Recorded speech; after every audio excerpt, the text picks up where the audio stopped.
এই যে যত জমি দেখছো সব আমার বাবা। এই যে দাদুটাকে দেখছো, দাদুটা আমাদেরই মুনিশ। সুন্দর সুন্দর গম হয়েছে দেখো, এই সবই আমার বাবার। তুমি যদি আমাকে বিয়ে করো সবই তোমার। এই একসঙ্গে চলো, গমের ভুই তো তারপর থাকবে, সাবধানে চলো। তুমি কি জানো এগুলো সব আমার হাতে লাগানো? যে গোটা মাঠগুলো দেখছো না, এই সবই আমার। কি বলবো তোমাকে, যে রায় কাটা দেখছো, দেখো গমের বই দেখছো, পেঁয়াজ দেখো, ধনে বই সবই আমার বাবা। কি করে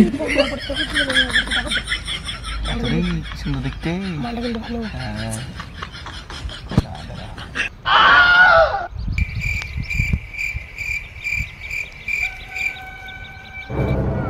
আরে বাবু, এটা বাবু, এটা তোদের বৌদি রে ভাই। বৌদি নাকি? হ্যাঁ, তা মুখটা দেখাতে বল একবার। A few moments later. No, no, no, no.